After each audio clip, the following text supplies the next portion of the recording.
আসসালামু আলাইকুম ওয়া রাহমাতুল্লাহ। আলহামদুলিল্লাহি রাব্বিল আলামিন ওয়াসসালাতু ওয়াসসালামু আলা রাসূলিহিল কারীম। আম্মা বা'দ, ফাআউযু বিল্লাহি মিনাশ শাইতানির রাজীম। বিসমিল্লাহির রহমানির রহিম। ওয়ালা তাকুলু লিমান ইউকতালু ফী সাবিলিল্লাহি আমওয়াত বাল আহইয়াউ ওয়ালাকিন লা তাশউরুন। সম্মানিত দর্শক ও শ্রোতা, আজকের আলোচনার বিষয় পৃথিবীর সবচেয়ে বড় ধর্মীয় যুদ্ধ আপনার দুয়ারে। ঘুম ভাঙবে কবে? পৃথিবীর সবচেয়ে বড় ধর্মীয় যুদ্ধ বলতে ভারতীয় উপমহাদেশের গজওয়াতুল হিন্দের যুদ্ধকে বোঝাতে চাচ্ছি। আপনারা জানেন যে আল্লাহ রসুল সাল্লাল্লাহু আলাইহি সাল্লাম তার সাহাবীদেরকে গজওয়াতুল হিন্দের যুদ্ধের বিষয়ে সতর্ক করেছেন।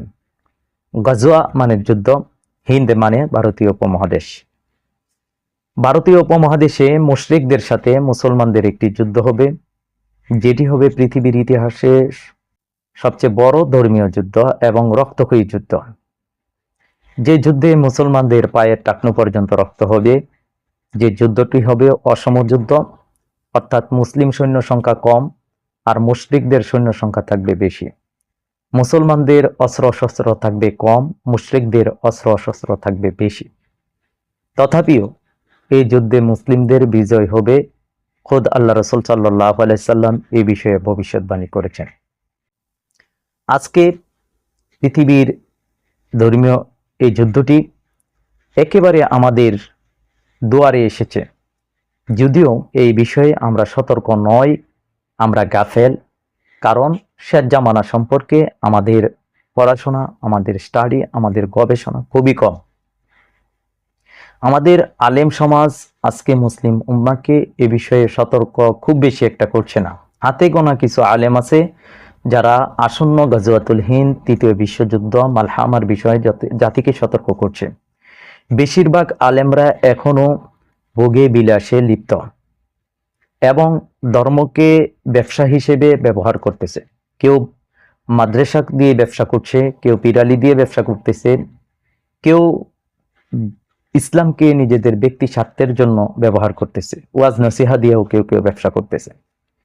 এমত অবস্থায় আমরা, যদিও আমাদের মধ্যে সবচেয়ে নিখুঁত ইলম রয়েছে কোরআন সুন্নাহর, তথাপিও আমরা জাতিকে সতর্ক করছি না।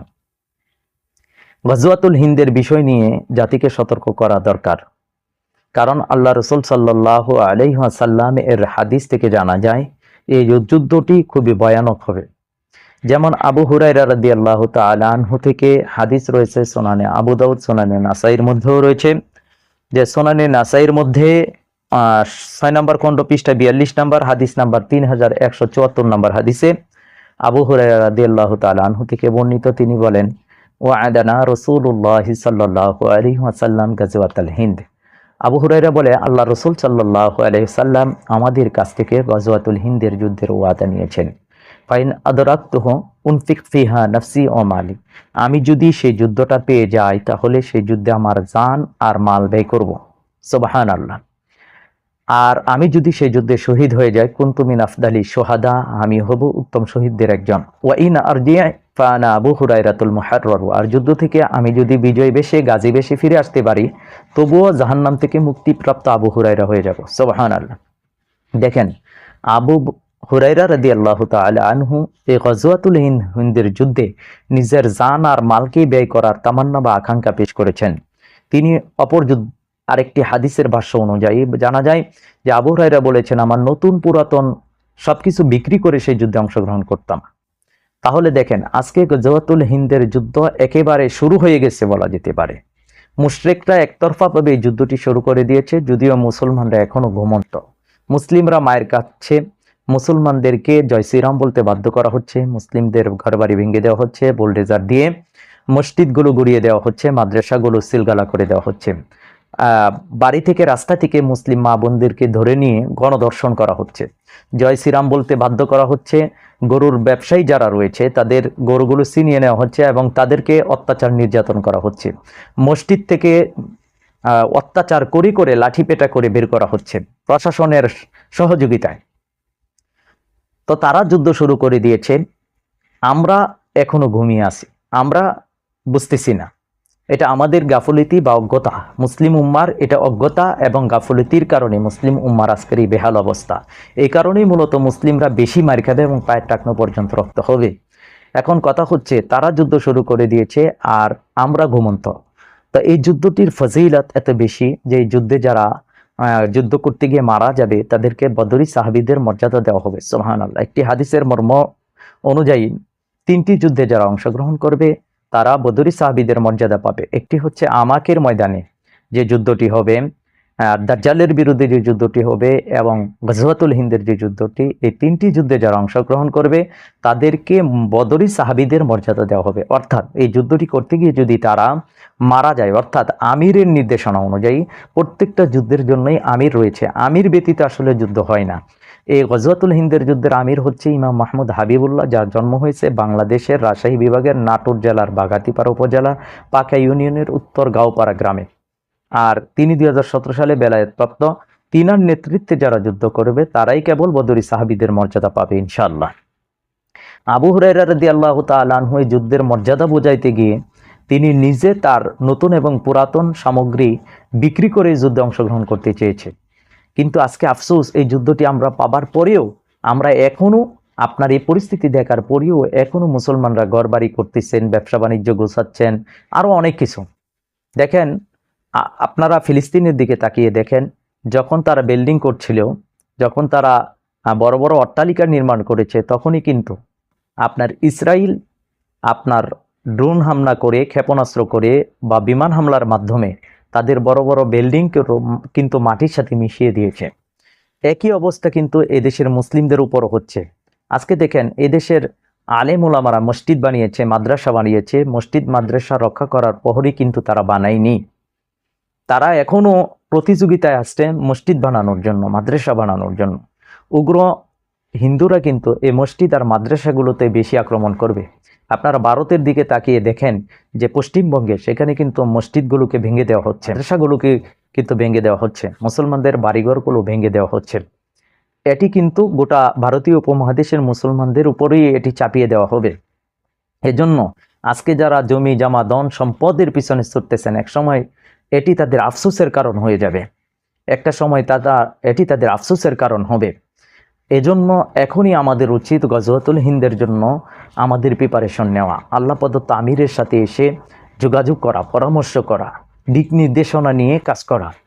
তা আমরা আজকে চিন্তা করতে পারতেছি না যে এটি কত ভয়াবহ যুদ্ধ হবে। পৃথিবীর ভয়ঙ্করতম ধর্মযুদ্ধের একটি অন্যতম যুদ্ধ হচ্ছে যে গজওয়াতুল হিন্দের যুদ্ধ। আবু হুরায়রা রাদিয়াল্লাহু তাআলা আনহুর সেই হাদিস, যেখানে আল্লাহ রাসূল সাল্লাল্লাহু আলাইহি সাল্লাম বলেছেন, অদূর ভবিষ্যতে ইহুদি খ্রিস্টানরা বিশ্বের মুসলমানদের উপর অত্যাচার বৃদ্ধি করে দিবে, আর তখন তাদের মোকাবেলায় কেবল খোরাসানিরাই সুদৃঢ় থাকবে। অনুরূপভাবে হিন্দুস্তানের মুশরিকরাও মুসলমানদের উপর অত্যাচার বৃদ্ধি করে দিবে। তখন হিন্দের পূর্ব দেশের দুর্গম নামক অঞ্চল থেকে একজন শারীরিকভাবে দুর্বল ব্যক্তির প্রকাশ ঘটবে, যার নাম হবে মাহমুদ, আর তার পিতার নাম হবে আব্দুল কাদির। তিনি মুসলিমদের নেতৃত্ব দিয়ে হিন্দুস্তান বিজয় করবেন। সুবহানাল্লাহ। এই হাদিসটাতে কিন্তু স্পষ্ট বলা হয়েছে যে বিশ্বের মুসলমানদের উপর ইহুদি খ্রিস্টানরা অত্যাচার বৃদ্ধি করবে, যেটি বর্তমানে তারা করেছে। আর তাদের মোকাবেলায় ইরান, আফগানিস্তান তথা খুরাসানবাসীরাই কিন্তু সুদৃঢ় আছে। ঠিক অনুরূপভাবে হিন্দের মুশরিকরাও মুসলিমদের উপর নির্যাতন বৃদ্ধি করে দিবে, যেটি ইতিমধ্যে তারা শুরু করেছে। আর তখনই হিন্দের পূর্ব দেশের দুর্গম নামক অঞ্চল থেকে একজন দুর্বল বালকের আত্মপ্রকাশ ঘটবে, যার নাম হলো মাহমুদ, যার বাবার নাম হলো আব্দুল কাদির। আর তার নেতৃত্বে মুসলিমদের বিজয় হবে ইনশাআল্লাহ তাআলা। তা এখন কথা হচ্ছে, যেহেতু এটি সবচেয়ে বড় ধর্মীয় যুদ্ধ এবং যেটি আমাদের একেবারে দুয়ারে এসে গেছে, এমত অবস্থায় আমাদের উচিত হচ্ছে এই যুদ্ধের আল্লাহ প্রদত্ত আমির যিনি, তিনার সাথে সাক্ষাৎ করা, তার কাছে বায়াত নিয়ে এই দিন কায়েমের জন্য, এই যুদ্ধের জন্য প্রিপারেশন নেওয়া ইনশাআল্লাহ তাআলা। কারণ বিজয় আসবে তো আল্লাহর মনোনীত বান্দার মাধ্যমে। আল্লাহর মনোনীত বান্দাকে আল্লাহ তাআলা দায়িত্ব দিয়েছেন। যেমন গৌর গোবিন্দের বিরুদ্ধে বিজয় আসছে শাহজালাল ইয়েমেনি রহমতুল্লাহর মাধ্যমে, আর পিতিরাজ আর যুগিপালের বিরুদ্ধে যুদ্ধ করেছেন মঈনুদ্দিন রহিমহুল্লাহ, যাকে চিশতি অনেকে বলেন, কিন্তু উনি একজন মুজাদ্দিদ ছিলেন, মঈনুদ্দিন রহিমহুল্লাহ, যিনি আজমিরের। তিনি কিন্তু পিতিরাজ আর জুগিবালের বিরুদ্ধে যুদ্ধ করেছেন, তাকে যারা সহযোগিতা করেছে ইতিহাসে তারা আজকে সম্মানিত। ঠিক শাহজালাল ইয়েমেনি রহমাতুল্লাহি আলাইকে যারা সহযোগিতা করেছেন তারা ইতিহাসে আজকে সম্মানিত। এমনকি বলা হয় 360 আউলিয়া, আসলে তারা কিন্তু সেই সময়ের মুজাহিদ ছিলেন।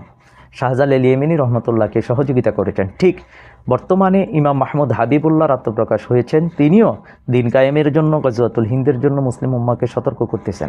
আজকে যারা ইমাম মাহমুদ হাবিবুল্লাহকে সহযোগিতা করবে, তার পাশে থাকবে, একটা সময় ইতিহাসে তারাও ইনশাআল্লাহ তাআলা সম্মানিত হবে আল্লাহ তাআলার কাছে এবং মানুষের কাছেও। তো পৃথিবীর সবচেয়ে বড় ধর্মীয় যুদ্ধ একেবারে আপনার দুয়ারে, পরিস্থিতি খুবই ভয়ানক হবে। আপনি না চাইলেও এই যুদ্ধ আপনার কাছে আসবে। হ্যাঁ ভাই, আপনি না চাইলেও এই যুদ্ধ আপনার কাছে আসবে। আপনার অট্টালিকা, আপনার ব্যবসা, আপনার প্রতিষ্ঠান এগুলো আপনাকে রক্ষা করতে পারবে না।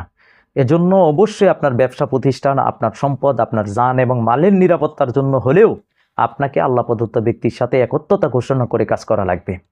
তাহলে আল্লাহ তাআলা আপনাকে জান এবং মালের নিরাপত্তা দিবেন। তো ঘুম আপনাদের কবে ভাঙবে? আপনারা ঘুমের ভান ধরে আছেন। আজকের এই হুব্বুদ দুনিয়া ওয়া কারাহিয়াতুল মাউত, দুনিয়ার মহাব্বত আর মৃত্যুর ভয়ের কারণেই মূলত পিছনে আছেন। আজকে ঘুমের ভান ধরেছেন। আজকে যদি ঘুম থেকে জাগ্রত না হন, আজকে যদি সতর্ক না হন, একেবারে শত্রু যখন আপনার ঘরের ভিতরে ঢুকে যাবে, আপনার চোখের সামনে যখন আপনার মেয়েকে বেইজ্জতি করবে, আপনার স্ত্রীকে বেইজ্জতি করবে, আপনার বোনকে বেইজ্জতি করবে, আপনার মসজিদ ভেঙে দিবে, মাদ্রাসা ভেঙে দিবে, তখন আপনি জাগ্রত হলেও কিছুই করার থাকবে না। এজন্য সময় এখনও আছে। আসুন আমরা ঐক্যবদ্ধ হই, আসুন মুসলিম উম্মাহকে আমরা সতর্ক করি, আসুন নিজেরা সতর্ক হই, পাড়ায় পাড়ায়, মহল্লায় মহল্লায় আমরা যুবকগুলোকে সতর্ক করি, মুসলিম উম্মাহকে আমরা সতর্ক করতে থাকি। যার যার অবস্থান থেকে সতর্ক করেন, না হলে কিন্তু ভয়ানক এক পরিণতি আমাদেরকে ভোগ করতে হবে। এটা আমাদের উপর, আমাদেরই কৃতকর্মের ফসল, আমাদের হাতের কামাই। সুতরাং আমরা যদি সতর্ক হই তাহলে আল্লাহ তাআলা আমাদেরকে জান এবং মালের নিরাপত্তা দিবেন। আর যদি সতর্ক না হই, ইল্লা তানফিরু, যদি বের না হই, আল্লাহ তাআলা শাস্তি দিবেন, আযাব দিবেন। আসুন আল্লাহ তাআলার আযাবকে, আল্লাহ তাআলার শাস্তিকে আমরা ভয় করে আমরা সতর্ক হয়ে যাই। গজওয়াতুল হিন্দের যে আমির, আল্লাহ প্রদত্ত আমির ইমাম মাহমুদ হাবিবুল্লাহর কাছে দিন কায়েমের বায়াত নিয়ে শপথ বাক্য পাঠ করে আমরা কাজ করতেই থাকি। আল্লাহ তাআলা আমাদেরকে সেই তৌফিক দান করুন। আমিন ইয়া রাব্বাল আলামিন। আসসালামু আলাইকুম ওয়া রাহমাতুল্লাহ।